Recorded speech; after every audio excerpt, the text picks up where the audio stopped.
Hay una razón en la naturaleza para que exista algo más bien que nada. Esto es una consecuencia de aquel gran principio de que nada se hace sin razón.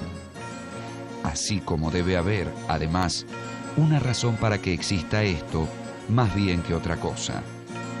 Gottfried Wilhelm Leibniz. Resumen de Metafísica.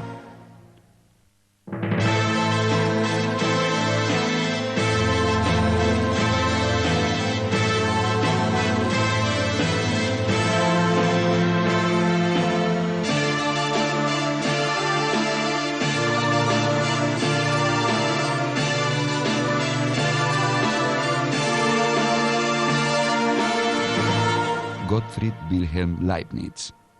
Leibniz nace cuando está concluyendo la Guerra de los 30 años, una guerra que fue terrible para Alemania sobre todo, que la dejó prácticamente en ruinas, no en ruinas físicas, sino sí en ruinas culturales. Aparte mató parte importante de su juventud, ¿no es cierto? Y sobre todo de su intelectualidad. Esto hace que Leibniz se encuentre con un país prácticamente devastado y a partir de esta devastación él comienza a generar sus ideas. La vida de Leibniz se ubica entre 1646 y 1716, o sea que cubre un arco de 70 años y estuvo en un periodo particularmente importante para la sedimentación de las ideas filosóficas modernas. Él está ahí como un gozne entre la metafísica del siglo XVII, la gran y heroica metafísica del siglo XVII y ya el mundo del iluminismo. Prácticamente el iniciador de la filosofía alemana, aunque curiosamente no escribió en alemán, él se expresó en latín y en francés, porque pensaba que el idioma alemán todavía no estaba suficientemente liberado de una serie de barbarismos como para permitirle a él expresar su pensamiento filosófico y matemático.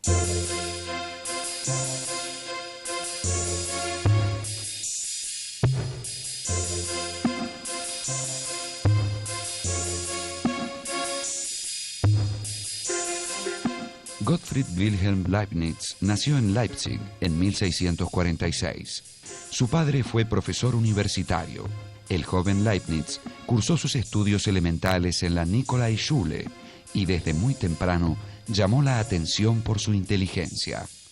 En 1661 ingresó en la Universidad de Leipzig, donde estudió filosofía, matemáticas y jurisprudencia. En 1667 entró al servicio del barón von Boineburg, quien lo introdujo en la corte.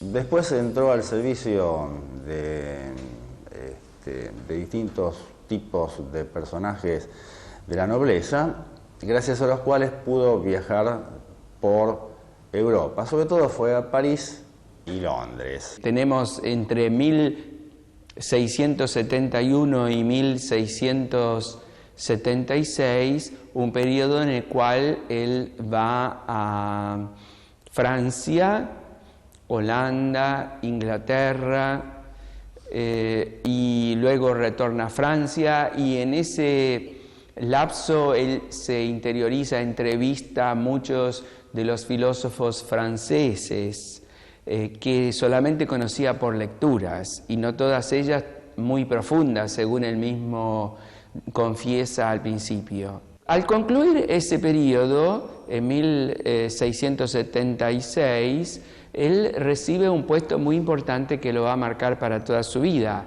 Va a ser el bibliotecario de la casa de Hannover,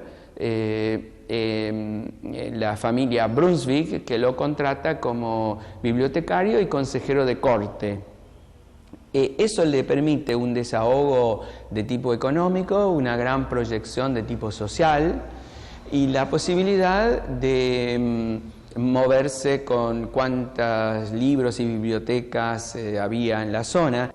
A los 30 años, Leibniz tenía ya un fuerte prestigio en el mundo intelectual europeo. Había escrito varios textos sobre derecho, pedagogía, teología, física, aritmética, filosofía y política.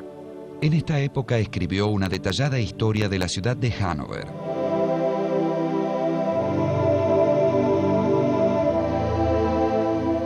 Sabemos, y es muy conocido, que era tanto filósofo, teólogo, ingeniero, matemático, físico, lingüista, diplomático, estratega militar. O sea, era como un sabio renacentista abierto a todo, pero siempre le parecía que esa totalidad no era una pura yuxtaposición de cuestiones, sino que había un principio común.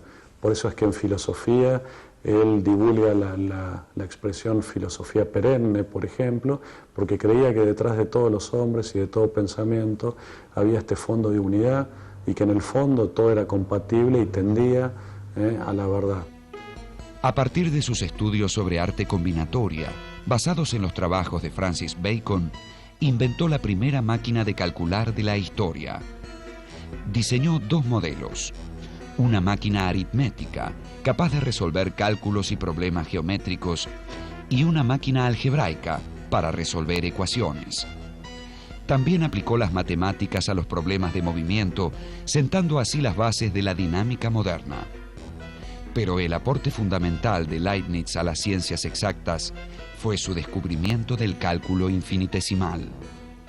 Las cosas se pueden dividir hasta el infinito. No hay un punto, esto quiere decir Leibniz, no hay un punto que podamos decir que es el punto de inicio, ¿no es cierto? Si nosotros dividimos dos números, por ejemplo 4 y 3 o 2, y uno vamos a ver que en esta división nos vamos a ir acercando de una manera infinitesimal al producto de la división, pero nunca lo vamos a encontrar, nunca lo vamos a alcanzar. Por ejemplo, si dividimos 10 por 3, vamos a tener 3, 3,33, 3,333, 3,3333, etc. Y podemos disponer del tiempo igualmente infinito y nunca esta división de 10 por 3 va a alcanzar, va a superar a este 3,33, etc. Bueno, esa, explicado de una manera un poco burda, es la base del cálculo infinitesimal.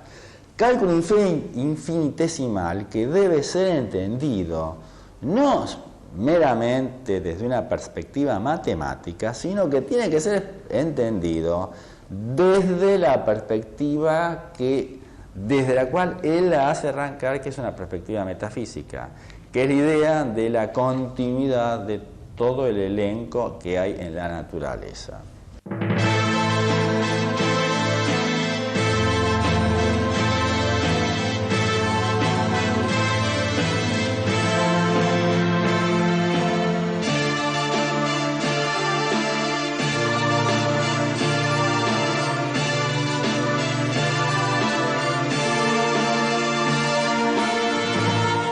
Gottfried Wilhelm Leibniz.